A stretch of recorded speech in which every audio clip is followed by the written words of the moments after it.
We got a bunch of fun friends out today with us. We're gonna have a great time. Oh, there's the we're live notification. Um,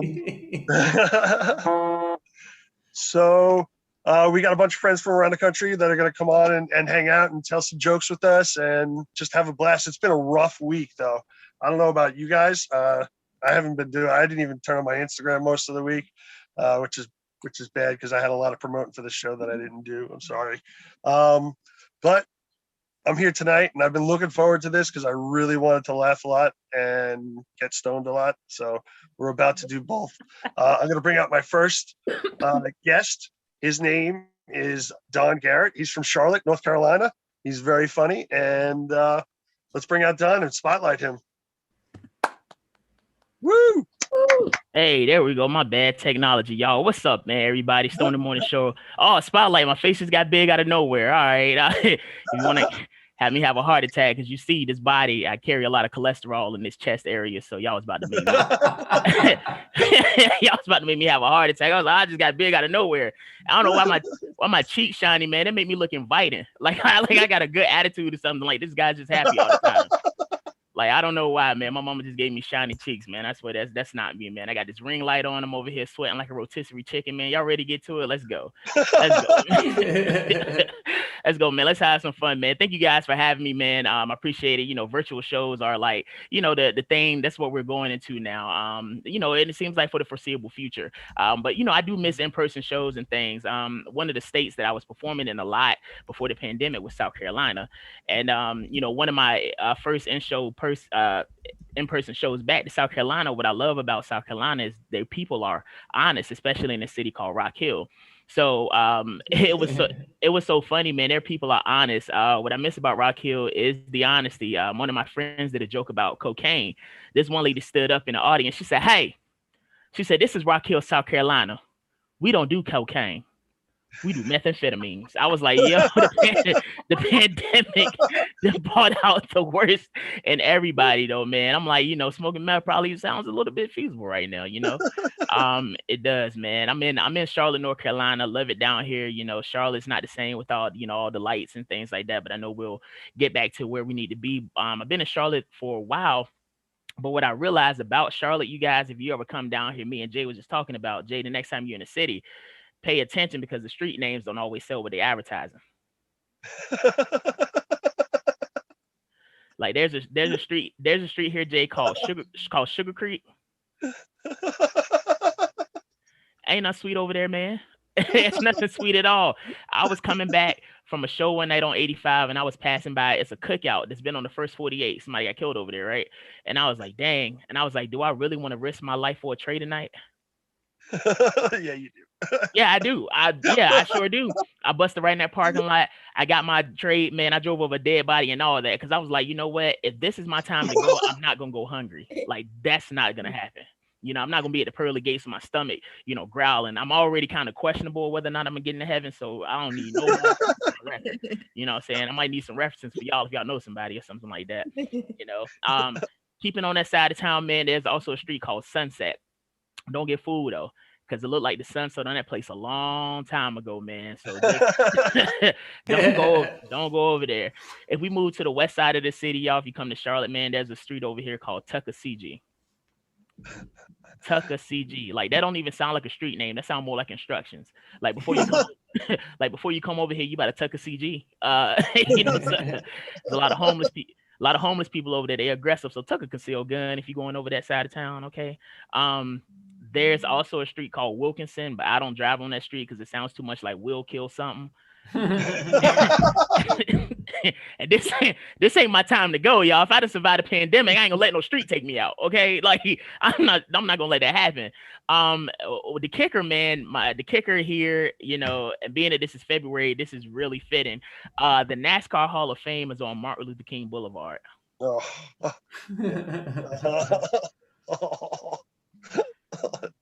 I said, where were these cars at when we were marching, man? We needed those. So you know what? I went to go check out the place and stuff, to see what was going on there. I got me a racing jacket and stuff. But, whoever made the geography of Charlotte did a great job because they didn't put Martin Luther King Boulevard too close to Freedom Drive.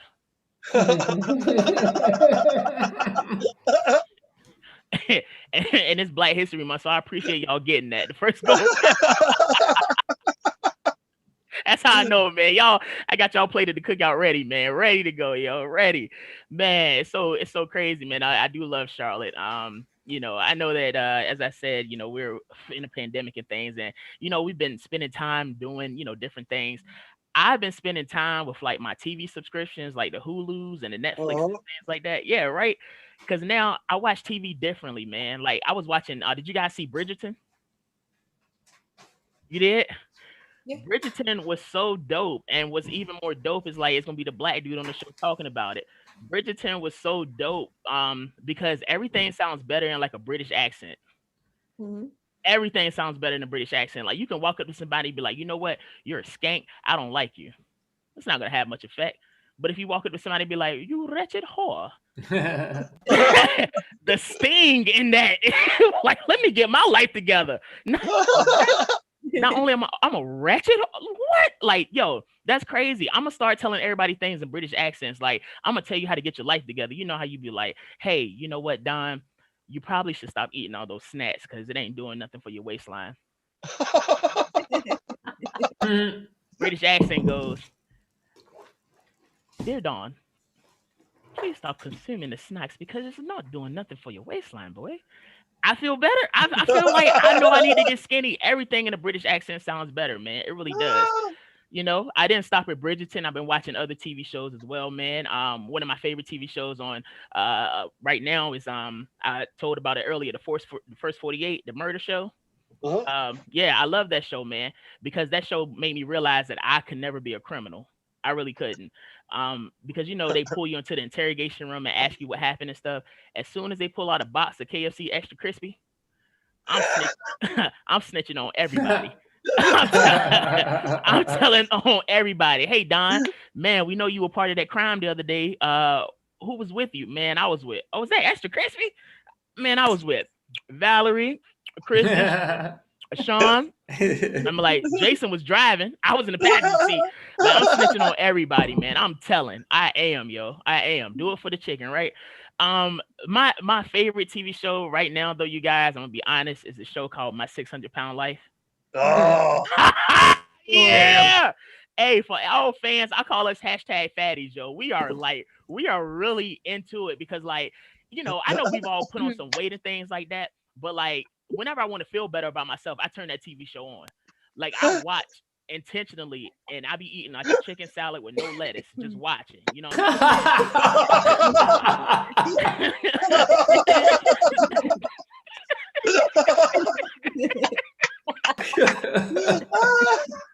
the TV just, oh man, this is good. And what kills me about that show, man, is like I got questions, y'all. I really do. Like, for instance, have you guys ever seen when they go to the doctor's office and then they weigh, and then the doctor tells them how much they weigh, and then they start crying?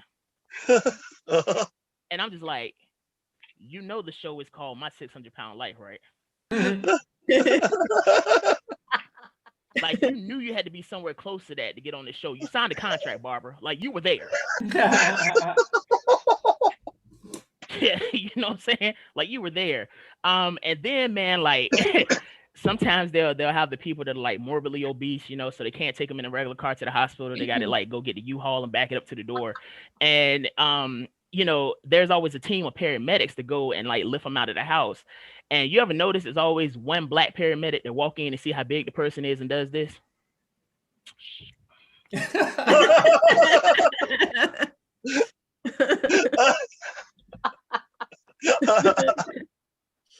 Man, I knew I should have took PTO. Now for us, PTO stands for I probably take off. I might have the time, I might not have the time, but I'll probably take off. The last thing about that show that gets me, y'all, before we wrap it up, you ever notice how they'll ask the family and the friends like how the person's weight has affected them?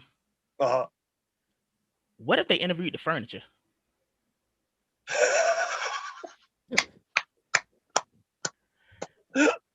Like, you don't think that couch got a story to tell?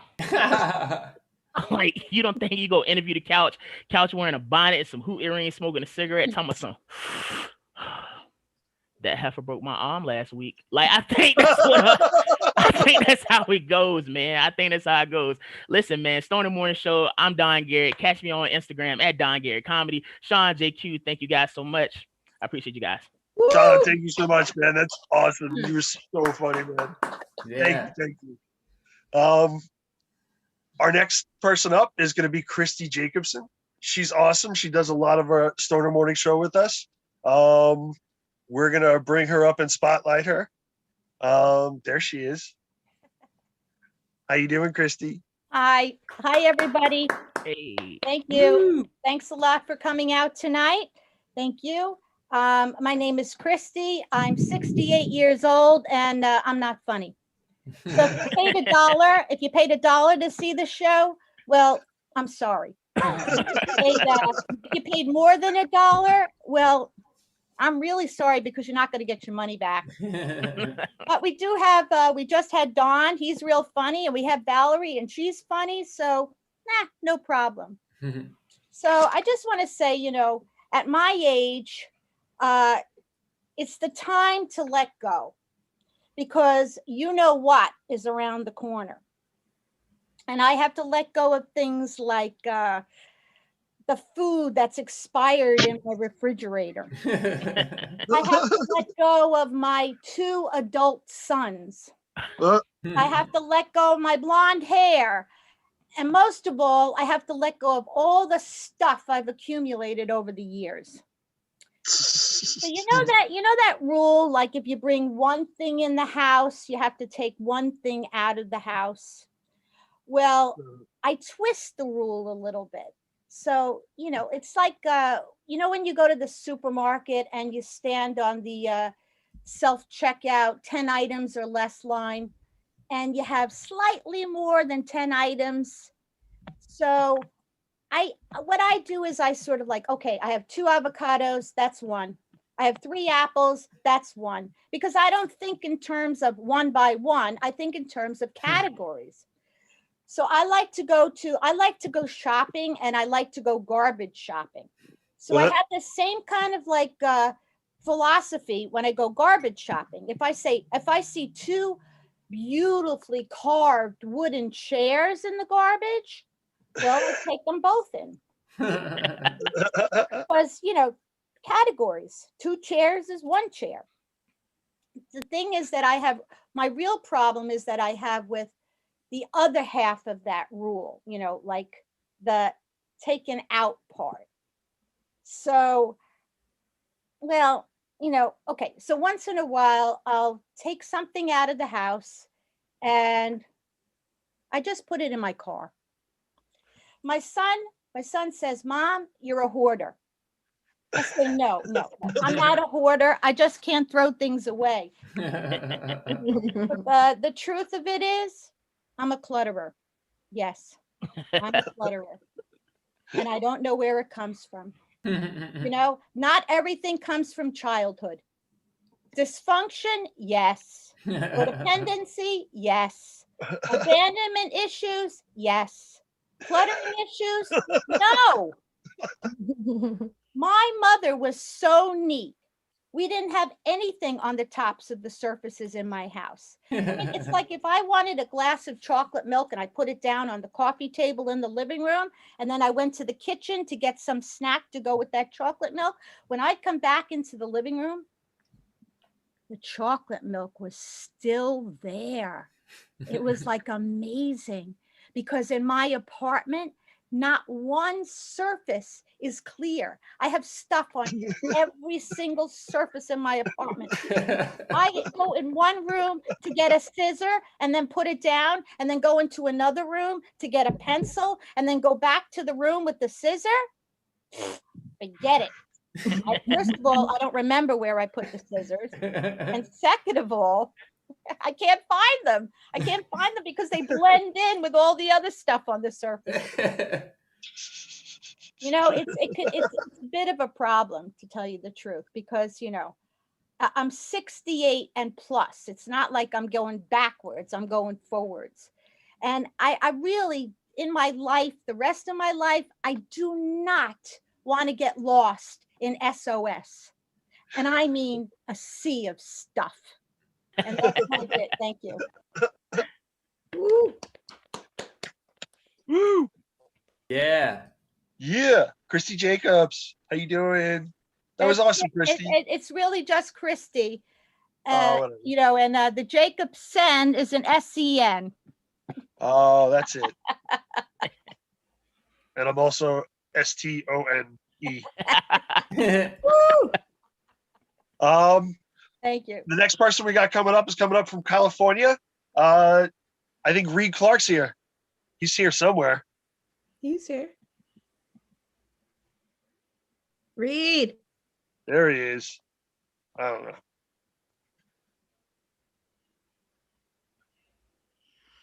All right. So we got Reid. Reid's a great guy. He was on Stoner Morning Show 2 weeks ago, I think. He does a lot of funny stuff on the internet. Check him out. Okay, I guess we'll move on to the next person since Reid's a little. Sorry, my next. I just asked what the order was. I'm sorry. Well, let's dissect that. Am I sorry? What would that mean? That would mean that I did something wrong. Did I do something wrong? I wasn't like strictly glued to my seat, but it doesn't mean that I wasn't like prepared to go, or that like I knew when I was going and then just chose not to, I guess I'm sorry for the inconvenience of causing dead air, because that's something that you don't want to do even if you can't control it, or even if it's out of your control. This is true. I'm sorry I put you in that position. I think before the actual act, like at what point can I take pride in my mental health issues? Why should it be something where I should be like, just because I'm at a party and I don't want to talk to nobody, right? I'm normal. Everybody who wants to go out of the way to talk to people that they don't want to talk to, I think there's something wrong with them. And arguably, if you're a religious person like I used to be, who's the master of deception? The devil. So what's more devilish than acting as if I want to do something that I don't want to do? But then everybody wants you to do that, right? Because it's hard to work with someone who fully doesn't like care. Like if my whole attitude and demeanor from like, I would have to fully commit, right? So from messaging you guys to trying to doing that morning show to the messages leading up to this show, I would have had to commit to that whole process of being like, I guess. My message would have had to start with like, yo, it's whatever, but if you're looking for comics or whatever to put on your show, like, you would have to over-explain. Like I was about to, I'm on the West Coast, so time is different. And I was planning ahead to go to a show that it's like a $20 ticket, but I know someone. And I'm already in my head trying to figure out that interaction that you have at the door where you're like, oh no, I didn't buy a $20 ticket, but I know someone in there, So I'm already planning to be like, I'm about to sound like a real cliche. And I'm like, why do I even need to have this weird, stupid caveat to be myself? My friend is on the show. And how many people would like sneak their way into a show, right? I wonder, in all my days of doing comedy, putting on shows, being on shows, I don't know if I've ever really seen a case of an audience member like, oh, I'm not on the show. And if you're a comic, you can just say you're a comic and they let you in free. And then hordes of niggas are just ruining comedy shows. I've never seen that. No one really does that. I'm gonna see how long I can go without actually doing stuff I wrote. I just got out of a improv class and the juices are flowing. You guys want to see some shit? Nope. Let me commit to just ranting. What was I talking about? Nope, not just dealing with people. There was a motherfucker. This is not actually kind of material, but sorry. Am I sorry? No. There was a person at Fatburger. Went to Fatburger recently, and a person was at the window, and you have to wait a while at Fatburger. Apparently, it tastes just like fast food, but they act like waiting makes it better for you. Or something. I don't know. I was like, this tastes like fucking In-N-Out. Why the fuck did I wait this long? But I waited for a long time, and they didn't put the fries in the bag. A Fatburger is fucking expensive, right? Because they make you wait. So, I was like, I'm gonna make a big deal about these fries. We didn't pull off right away because we're sitting there waiting. What else we got to do? So we were like, hey, you didn't give us fries. And the dude said, yeah, no, I put fries in there. I was hungover this day, so I didn't really have time to be the asshole that I was born to be. My personality is perfect for moments where someone questions whether or not they gave me food I paid for. I'm ready to fucking strike a motherfucker for no reason. So I'm waiting for you to give me a reason, but I'm hungover, I'm subdued, I'm wounded. So we have my girl and him go back and forth like 2 or 3 times. I'm in the passenger seat, she's driving. This is how hungover I was. She was like, no, we did. You didn't put the fries in here. He was like, yes, yeah, I did. No, you didn't. If you want more fries, you got to pay for them. And she was like, I talked to your manager. The manager comes and basically does the same thing. He comes over, he's like, hey, so-and-so, you to the employee, you put fries in the bag, right? He was like, yeah, he said put fries in the bag. I was like, this is when I lost it. I guess it's like rule of 4 or 5. Hungover and everything. I'm like, motherfucker, you would have searched the goddamn car. We are not trying to scam your dumb ass. Give me the fucking fries that I paid for. And they found the fries. They found the fries were there. And my thinking is, they didn't say sorry. They didn't feel bad. But if they make you wait this long for burgers, and I assume the fries take a long time too, they make it to order, whatever the fuck. So either you made those fries when we started this argument, or those are the fucking fries that you forgot to put in the goddamn bag. In which case, can some niggas get an I'm sorry? We're sorry. I would have liked to hear that, right? We're sorry. Motherfuckers with dreads always coming in here trying to get extra fries. And I would have been like, okay, cool, word. Not this time. I'm new here. I didn't even know the hustle worked like that. Stupid. And he just slammed the door. And it's like, if you're a fast food person slamming doors, like you still work there, like life slammed its door on you. So I guess if this is the only instance in which you can assert yourself, then feel free, you douche.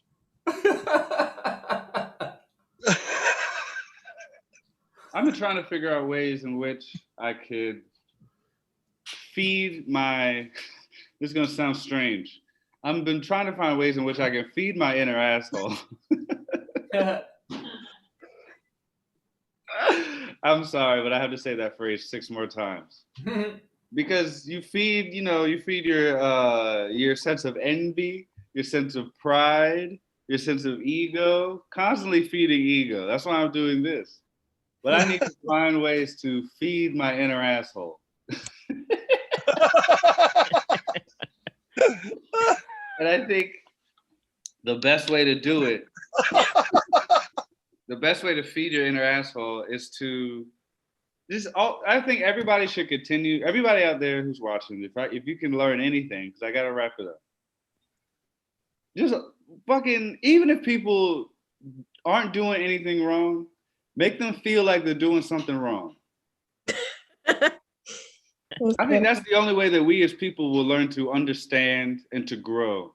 I think you should always be a little bit afraid that someone's talking shit about you or you're doing the wrong thing. People that just walk into places without asking where the line is, fucking idiots. You should always assume people are standing in line no matter where they're standing. All right, that's a good way to end it. Thank you all. I will write all this down. My name is Reid Clark. Check it out in the restream, and we're gonna have all these people's links in the restream for you guys to check out if you want. Next, I think we got a bonus guy coming up. I think he's on here somewhere. We get a 2-for-1 tonight with Kevin Sanchez and Josh Pellin. Yo, what up, y'all? What up? Tag team. Happy Valentine's weekend, everybody. Who's getting lucky this weekend? I don't think Kevin is, and I don't think you are, because you guys are here tonight. I just wanted to gloat and say that I'm getting lucky this weekend. He's getting lucky. He's getting lucky this weekend. But it's condom sex, so it's. Yo, Yeah. Let me tell you something. I'm embarrassed to admit this, but for the first time in my illustrious hold'em career, a girl broke up with me before Valentine's. No. Oh shit! And here's the thing: I don't know what went wrong. I'm be honest with you. I don't know what went wrong. She hits me up a couple days. Can I share the story? Yeah, please, bro. She hits me up a couple days before. This week, she hit me up on Monday, and God bless her. God bless her. By the way, thank you. I didn't have to waste any money. I had a whole plan. I told my man Cunnius, I'm like, hey Q. You did. I was like, Q, I'm sorry, I can't make the Storm in the Morning show. I'm sorry. I'm gonna be fucking for the whole weekend. We're gonna be having hotel sex. It's gonna be amazing. I might send you clips to promote the show. You know, she's an OnlyFans account holder. You know, I was ready to promote. And anyway, so she calls me up. She goes, Kevin, I enjoy our chemistry. Backtrack it. What do you mean, sir? Kevin was hanging out with her for the weekend. They had some medium sex. Kevin came home and said, she told me she doesn't want to hang out with me during the Super Bowl, that I'm gonna go hang out with my aunt. I said, yo, she's gonna dump your ass. He called it. I was like, brother, I don't know, because the stroke game is real. And then 24 hours later, literally not even 24 hours later, like 15 hours later, we woke up that next morning. I'm doing some work online, and she hits me. She's gonna give you a call. Can I give you a call? I'm like, Okay, go ahead. Give me this call. I want to hear what you got to say. So she gives me the fucking. I'm like, hello. I'm answering like I'm fucking Wolf of Wall Street. Hello, what can I help you? I'm speaking a million miles a second. Because I know what's headed. This guy called it. He's the kiss of death. So she's like, Kevin, I do like you. This is telling of my age, by the way, apparently. That I do phone calls like this. When I pantomime phone calls, I was like, she was like, Kevin, I like you. The sex is amazing, but I'm not ready to be in a relationship. And I was like, and she was like, this was crazy. And this is how people have mental illness, and it's insane, and I don't get it, because she was like, and you asked me out, and I felt pressure to say yes. I said, bitch. What do you mean you asked her out? Hold on. She was like, you asked me out, and I felt pressure to say yes. And I said, hey, bitch, you kept asking me every day when you gonna ask me to be your girlfriend. It was like 4 straight days of asking me when are you gonna ask me to be your girlfriend? So I thought that was a sign I was gonna lose you. You don't think I wanted to fuck and not have any strings attached? You think that's not what I wanted? That's all I want. Do you hear the lies Kevin's telling himself? I was in love with him. As he cries into his pillow to sleep. I don't get it. I'm looking better. My dick game is getting better with age. It's getting better with age. It's your personality, bro. It's my personality. You know what? I'm happy she did it. Because it makes me think, what do I need to do now? How do I take the next fucking step? And here's how I take the next fucking step. Here's what I'm gonna do. I'm gonna go to Texas. I'm gonna find me a divorced oil tycoon woman, and I'm gonna make her I'm gonna make babies with her. You're gonna drink her milkshake. I'm gonna drink her milkshake. I will drink her milkshake, and I will look at her children, and I call them bastards. Bastard in a basket. Bastard in a basket. The hardest part of that evening when Kevin got dumped is I wanted to comfort him, but my new girlfriend came over. Did I mention I have a new girlfriend? Get the new girlfriend. And she pulled some 1950s abusive husband shit on me. She asked me to make her some food before she got home. And I happily, she's beautiful. So I was like, She's beautiful. I was like, I'll prepare everything and then I'll go pick you up from the train station. But I wasn't gonna cook it and then it would be cold, you know? And anyway, she got home and she was like, where's the food? I'm not even hungry anymore. Let's just order something. And I felt very sad. But here's the thing, she said it with a fucking hand. She did, and I flinched. What are you doing? I flinched. But she's from Honduras, and that's their culture. And she's a doctor, so if she hurts me, she can take care of me. But she was like, oh, your friend, I told her that Kevin got dumped, and she was like, he looks like he's sad. And I was like, he's not as sad as I am. But anyway, women's liberation and abuser boyfriends, and it's all good. You guys buy chocolates and stuff? You do that stuff? Yeah. No? My man Don. Shout out my man Don guy. What up, baby? What's up, brother? Don, you don't buy you have a girlfriend, a wife? Well, I'm in love with Jesus. And so no, I don't, man, because like she'll never get the chocolates, bro. I'm gonna eat them all. Like you ain't seeing what's below, man. I'm pregnant with an ostrich over here, my guy. Like you're dating diabetes. yeah, essentially. I never do that shit. I'm vegan. I'm not even allowed to eat this shit. And I went and I spent a whole bunch of money on fucking chocolates and a giant box. You know what? Every time you say you're vegan, I hope your girl abuses you more. She does. She makes fun of me for being vegan. Is that why I'm getting abused? This is why you're getting abused, buddy. I've been trying to tell you this. Yeah. Well, when you don't abuse animals, humans abuse you. Lessons of veganism. But anyway, so now I got to come up with some sort of concoction Sunday night. The world is closed, but somehow I'm supposed to impress this woman. I'm thinking of just making a scene and breaking up with her. That'll handle it. How do you turn women off, Kevin? It's a 10-day process. It's not even, you know what it is? I this is what I do now. I fake love. That's what I do now. I fake love. That's what I do. I just act like I'm overly in love with you, and then you have to leave me. I don't leave women anymore. Women have to leave me. I will stay forever, by the way, if it doesn't work. I'll stay forever. But I fake the love because I don't want anyone coming back. He was a terrible boyfriend. He never loved me. And I did love you. I loved you. Would you stay forever for real? I mean, if you're an oil tycoon, yeah, I will. A lot about you. I'm taking advantage of the system. That's what I'm going to do from here on out. Kevin is making this a lot more complicated than it is. What Kevin lacks in personality, he makes up for in penis size. That's very true. Kevin, and I have an above average male penis.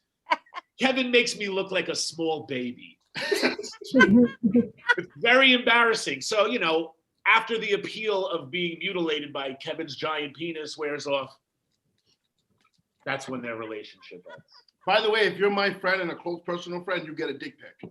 Male, mostly male. Yeah. I just want you to know where you stand. When you're next to me, I want you to know where you stand, sir. It's not cool, man. Don't go up against him. I did a podcast once, and Kevin passed around a picture of his, and I was like, I've never had any complaints. And they're like, ha, ha, ha, ha, look at this versus this. It's like a bonsai tree next to a red oak. What's going on here? Yeah, so. Yeah, it's Can't do gangbangs with Kevin. no Eiffel Towers over here. Yeah, he can have sex from outside the room. Just fishes his penis underneath the door. They drink my milkshake. I drink it up. Wait, I don't drink it. We were just watching. I never saw There Will Be Blood, and I'm obsessed now. Have you guys seen it? Yeah, good movie. That's the best fucking movie. Yeah, I've never watched Kevin watch it. You should watch the movie. It's pretty Oh interesting. my God. And he watched it again today, so it's very, it's important. The thing is, Kevin's also adopted, and there's a scene in the movie where he screams "bastard in a basket" at his adopted son. And I was looking at Kevin like, I'm going to be calling you this for the next 10 years. If we ever do the Comedy Store together, that's the first thing he's going to do. And now for your next comedian coming to the stage, he's a bastard in a basket! Are we too loud for your ears? Yeah. No, just perfect. Okay. So are we all across the U.S.? Where's everybody? Yeah, we're all around, man. We're all in New York? No. Where are you, Sean? Sean, you look like you're breaking in and it's a security footage. Like, what's that guy doing in my office? Oh my goodness. So where are you, Sean? I'm in my living room. Oh, okay. Yeah. Don't give the location out there. Police might come. Oh, it's 37th and 10th Avenue. Oh, you're in the city. You're in the city right now? Yeah, Okay. You rent? You own? I rent. Dude, I hope you renegotiated your rent or you're squatting, because I do real estate as a passion. Comedy is just, they're fucking giving away apartments now. If you just like basically agree to throw the garbage out for the building, they're like, all right, you can stay there for the next few months. There's nobody in Manhattan. It's hilarious. Yeah. And that was your real estate update minute with Josh the dickhead. I recently had to get a haircut because his girl walked in one day and she pulled his fucking ponytail. I'm like, what the fuck is this? Yeah, well, you guys saw I had really long hair. I got a haircut yesterday. The first night Kevin met her, she immediately put my hair into a ponytail. And Kevin walked in and took pictures and told me he was going to blackmail me with them for the rest of my life. But he's a bastard in a basket. Yo, what should I do, guys? Should I really go for this oil tycoon divorcees? Do it. Should I really do it? Do you think I have a chance? I got a little. I think you should find yourself so that you reach a point in your life to where you don't need money or oil tycoon status to feel good about yourself or to commit yourself to love. That sounds like a lot more work. Hey, That's why it's harder. Yeah. Appreciate your insight. But let me tell you. I know you do. Can I tell you something else? I don't want to find myself. Nobody does. Nobody. I want to dive into billions of dollars for 5 years. Have a blast. That's how you really find yourself, by the way. Finding yourself. You reveal yourself at that the way. bottom of a stack of money. That's what it really is. But there I am with everything I ever wanted. No, I'm kidding. I'm all about. I'm bullshit. I can't do that. Yeah, no. My brother had sugar daddies for a while, and what he doesn't like is like they think they control you. So I know from firsthand, like, okay, I can't be controlled. I'm an animal. Right. I'm like a truffle pig. I'm like looking for crazy shit to do all the time. So I don't want to be controlled, but I still want my old tycoon divorce. I think it'll be a good time. That's all. That's it. Sounds like trouble, but I hope you do it. So take pictures. Who's single here? Woo! Here we go. See, you got it because you're trying to find yourself. Well, technically, yeah. I'm married, but Wait, what? You're separated. I found myself twice last night. I don't do paperwork.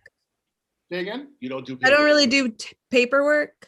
So you guys, Okay. okay, you're just waiting for one.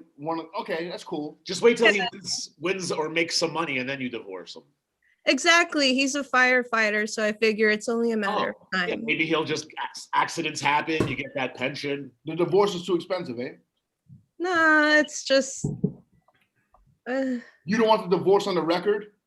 I just I'm too busy. I'm doing other things. Like as soon as I leave something behind, I really leave it So, behind. let me ask you: a firefighter's like a lot of women's fantasy. So was that like a fantasy for you that you fulfilled, and then found out the hose was No. It's that I got out of a cult, and then I didn't know how to find housing. And this guy was like, "Well, you know how to play instruments, so why don't I take advantage of your talent and say that I'll house you? And actually, I'm just gonna fuck you up." Wow, this got really sad. That's weird. Gravity finally pulled the keys down from the shelf. Wow. I mean, it was going to, but it was the timing. That's interesting. I put an interesting thing on LinkedIn today. I don't know, but don't talk to me unless you crush on LinkedIn. That's my new standard. And then it's also if you date on LinkedIn, if they pull a meeting on you, you can just inform all of their social network. You vet prospects on LinkedIn.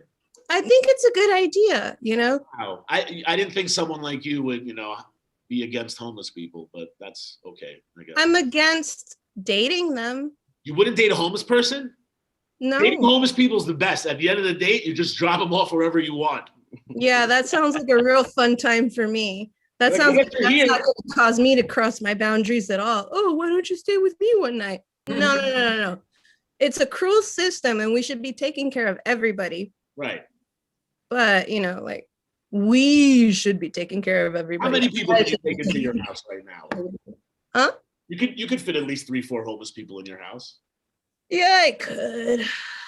You could be taking care of everybody. I could. I'm sending Kevin.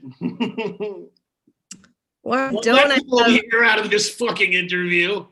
Why don't I, as a single woman, why don't I have homeless people in my house? What do you think? Good point. Is it a good idea for me to have homeless people in my house? Anyways. Yes. So we're going to move on from I this. don't even have a dog. Kevin, I got one word of advice. You should check out Stoner Morning Show's OnlyFans.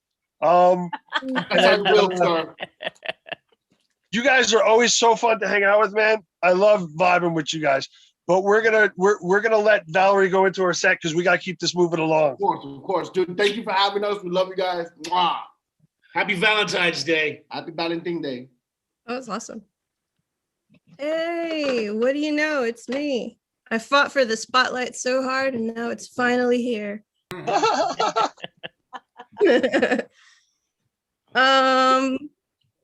Well, so I'm mixed race, which is interesting. And when you're mixed race, people will ask you a lot of strange questions, things that they really shouldn't be asking you. Like, what are you doing in my house? Or my child. It's 2021. I think we can be a little bit more sensitive. I'm half white and half Mexican, which is a fun deal because I don't have to be afraid of cops, but I also don't have to take responsibility for slavery. Do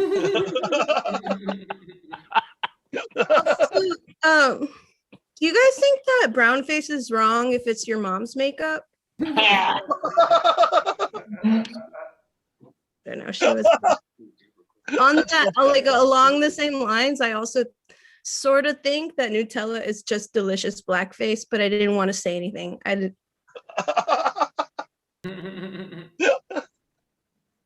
thought it was supposed to taste like shoe polish. I mean, if we're We shouldn't be making it easier, is what I'm saying. And that's why I'm against Jewish blankets and their space lasers. For the record, I believe in the space lasers. I just don't think that they're affiliated with the Jews. They're space lasers. I don't know how powerful these space lasers are. I have lasers in back of me. And they are straight fire. They are. Woo, burning it up in here. So my parents are in a cult, and sometimes I think maybe it's my job, maybe it's my responsibility to help them get out of the cult, because I'm the only one that knows how to do it. But then it's like they're gonna want to come over.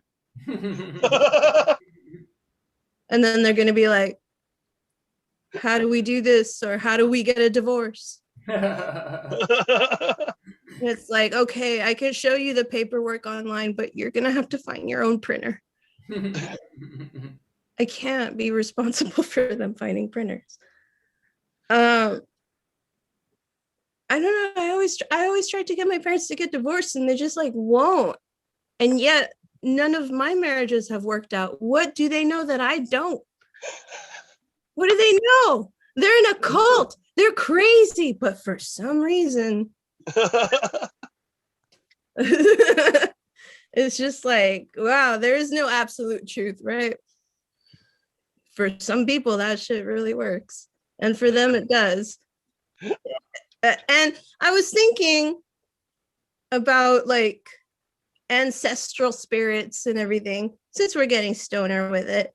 I was thinking, yeah, like if you're mixed race, you can't even rely on your ancestor spirits to guide you, because like they would probably kill each other if they could, if they ever met. So it's like up to you to sort of start walking forward. I don't know anything about the spirit world. I just know I know that Zoom comedy is like stand up with notes. Hold on. I'm a Jehovah's Witness.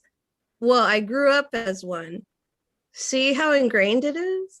Weird, right? I just saw it on the paper, but it was the phone. That's a glitch in the matrix. Anything's a glitch in the matrix if you take enough mushrooms. Yeah, it is. But is that what makes them magic? Read my LinkedIn article. So I grew up as a Jehovah's Witness, and boy, are my arms tired. I grew up as a Jehovah's Witness, so naturally I went into advertising. I grew up as a Jehovah's Witness, and so I have boundary issues. I'm a feminist, but I'm lazy. I only fight for my own rights. So I consider one of those rights the right to not be accosted by advertisements that are targeted towards women, advertisements that make me feel bad, advertisements that make me feel like I'm not enough. And to counteract those advertisements, I like to leave cookies everywhere. Men's suits cookies. So I search for men's suits. I follow hashtags of men's suits. I click on advertisements for men's suits so that eventually my tablet, my phone, and my laptop all show me advertisements for men's suits. And it's like the advertisers like can't even get me. It's like I'm immune to it. And I'm gonna like the way I look.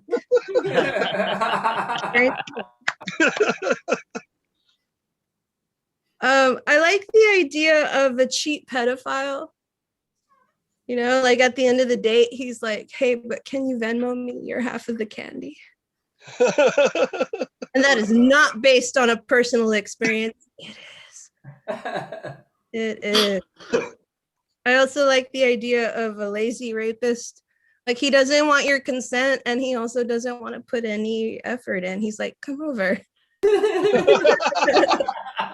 Up to you.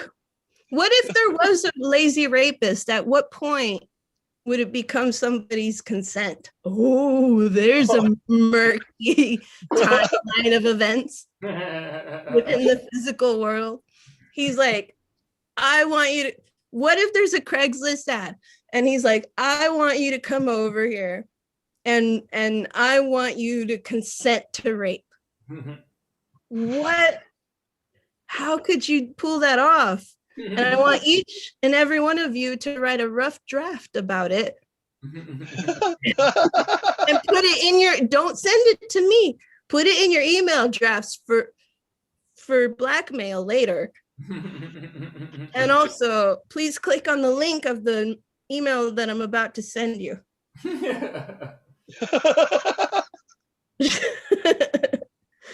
Do you guys think that pre-cum babies are the people that are always early? Oh, Pre-cum baby, I'm offended.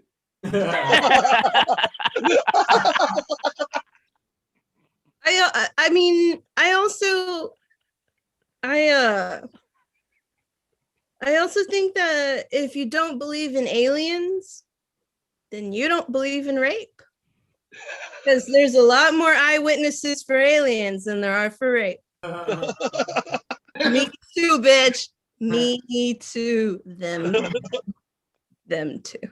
Let's go to Mars. When I was here, what the fuck?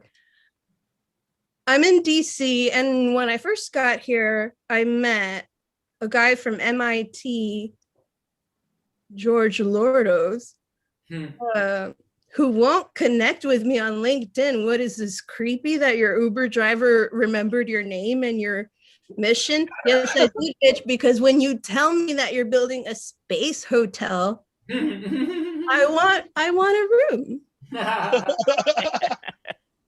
And apparently I'm sure there's all sorts of talk of all sorts of technology, but like the one that I ran into was a space hotel where they would like build it pod by pod instead of like trying to do like a whole globe or like a whole dome or to do it like room by room so that you could handle taking the materials up there. And then eventually that was supposed to be like a prototype for Mars. And I don't know about you guys, but I'm going to stay in DC and I'm going to hope that somebody takes me to Mars. Also, do you think that, I kind of think that Zoom is like training us for like telepathy. Because have you ever caught somebody's eyes on Zoom? Has that happened to you? Yeah. And you felt it, right? And then the both of you look away because you're like, this can't possibly be real. And we should test this. In fact, tomorrow at 5:30 p.m. Eastern Standard Time at Haha Black Sheep would be a really good time to test this. But yeah, I think the universe is much stranger than we think. And I think smoking and hanging out with your friends is a good way to figure it out. Thanks for having me. Woo! Thanks for coming on, Valarie. And thanks Also, I think the best part of the show was Christie laughing at medium sex. She was like, oh, I've got the radar. I know the gradient. I'm 68 years old. I've been around. I appreciated it. I was like, what I think is medium sex can't possibly be the full picture. One more year and you're a pornographic joke. That's right. You're right. I'll have to use that. I'll have to use it. Use it or lose it. Yeah, use it or lose it. Thank you. Yeah, you can check out all these funny people on their Instagram. We'll have it on the post when we post this. But thank you everybody for coming out and hanging out, man. I got really stoned and I laughed a lot. Yo, Kevin, Yes, sir. Josh, you guys, the double thing, it's awesome. I love it. We love you guys. Love you guys. Yo, shout out to my guys at Stoner Morning Show. Shout out to my guy, fucking Don Garrett. Damn, Yes. you're the fucking man. appreciate y'all. New Mack Almanac coming soon. Yes, check these guys out, man. You guys are awesome. Yo, I was gonna say, why'd your girlfriend want to put a label on it? That's one thing I learned I think on your show. here's the thing. I think some people they don't want to live their truth, right? So that she wanted to live like that I want a boyfriend, I want to pretend I have a boyfriend, and she doesn't want a boyfriend. She wanted to fuck around. And that's fine, that's cool with me. I don't give a fuck. But a lot of people don't want to live their truth. Mm. You're gonna be all right, Kevin. You're gonna be all And right. how did I fucking make it, man? You wanted to make it. Oh my God, I'm hurting. Oh my God. If Thank you Kevin for- teaches me how to defend myself against my abusive girlfriend, I'll teach him how to have a successful relationship. Thank you guys for sharing such touching moments. Thanks, guys. Love you guys. Love you guys. Guys, Check us out tomorrow morning on Stoner Morning Show, 10 a.m. Eastern Time. Thank So you, do. everybody. awesome, man. It's a pleasure sharing